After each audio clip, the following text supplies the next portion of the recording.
रांची के रिम्स के girls hostel से इस वक्त एक बड़ा सवाल खड़ा हुआ है और वो सवाल है कि सुरक्षा ज्यादा जरूरी है या फिर लड़कियों की प्राइवेसी। और इसी की पड़ताल करने आज हम पहुंच गए हैं रिम्स गर्ल्स हॉस्टल में। जी हाँ, अभी हमारी मौजूदगी रिम्स के गर्ल्स हॉस्टल में है। इससे पहले हम आपको बता दें कि स्वास्थ्य मंत्री इरफान अंसारी के द्वारा रिम्स में लगभग 1400 नए कैमरा लगाए गए और उनका कहना है कि इसका सीधा मकसद ये है कि यहाँ की जो सुरक्षा व्यवस्था है वो और भी ज्यादा मजबूत हो और जो निगरानी व्यवस्था है वो भी और भी ज्यादा मजबूत बने। लेकिन इसका जो सीधा फायदा है वो लोगों को मिल रहा है, लेकिन जो यहाँ की छात्राएं हैं और यहाँ की जो हॉस्टल की लड़कियां हैं उनको इसका थोड़ा नुकसान भी झेलना पड़ रहा है। जी हाँ, आपको बता दें कि यहाँ पे जो कैमरा लगाए गए हैं वो कॉरिडोर में इस कदर लगाए गए हैं कि उनकी प्राइवेसी पे सीधा इसका वार हो रहा है। तो ऐसे में हम यहाँ की छात्राओं से ही जुड़ेंगे और जानने की कोशिश करेंगे कि आखिर समस्याएं क्या कुछ उत्पन्न हो रही है।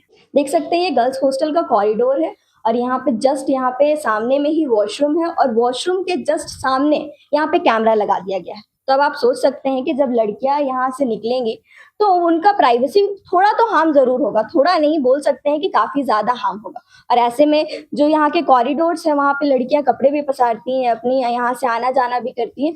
और सबसे बड़ा सवाल ये उठता है कि जो कैमरा है उनकी मॉनिटरिंग हमेशा लड़के करते हैं और जो उनकी प्राइवेसी है इससे ज्यादा और भी ज्यादा हार्म होगी।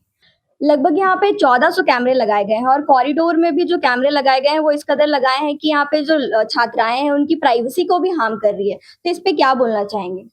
देखिए, कैमरे की आप अगर लोकेशन देखेंगे तो एकदम हम लोग के रूम के सामने है। हम लोग रूम से जस्ट बाहर भी नहीं निकल सकते हैं अपने पसंद के कपड़े पहन के। हमको नहीं पता कि वो कैमरे में कौन देख रहा है। हम लोग को शायद पता लगा था ये कैमरा थर्ड पार्टी एक्सेस के पास जाता है पहले, उसके बाद जो लोग देखते हैं। तो हम लोग को बहुत दिक्कत हो रहा है। एक बाथरूम को छोड़ के सब हम लोग के रूम सारे कवर्ड हैं, इधर से भी उधर से भी पूरा। तो हम लोग कहाँ जाए? हम लोग अपने पसंद के कपड़े क्या हॉस्टल में भी नहीं पहन सकते हैं? बाहर तो आपको पता ही है क्या हाल है, लेकिन एकदम हॉस्टल में भी अगर हम नहीं पहन पाएंगे तो कहाँ जाएंगे हम लोग, बताइए। हॉस्टल में रहना मुश्किल हो जाएगा हम लोग का। और गर्मियों का मौसम है, ऐसे में लड़कियां अपने पसंद के हर कोई हॉस्टल में कंफर्टेबल होकर बैठना चाहता है ना। ऐसा तो नहीं है कि आप फॉर्मल्स पहन के बैठेंगे हॉस्टल में या पूरा अगर कवर्ड होके हमको ही बोला जाता है कि आप हॉस्टल में भी कवर्ड होके बैठे। ये कहाँ का जस्टिस है, बताइए। और अगर यहाँ पे देखा जाए कि यहाँ पे वॉशरूम है, अगर लड़कियां वॉशरूम से निकल रही हैं, वो बाहर निकल रही हैं और उस समय भी ये कैप्चर हो सकता है। तो ऐसी और ये सिचुएशन आ सकती है। इस कैमरे का ऑन होने का टाइम, ऑफ होने का टाइम क्या है हमको नहीं पता। ये कभी ऑन होता है, कभी ऑफ होता है। तो हम उस हिसाब से भी हम अपना वो नहीं कर सकते हैं कि किस टाइम हम बाहर निकले नहीं निकले। तो बहुत डिफिकल्ट हो रहा है हम लोग के लिए। तो क्या बोलना चाहेंगे कि ये कैमरे को हटवाया जाए या फिर इसका कोई और ऑप्शन ढूंढा जाए?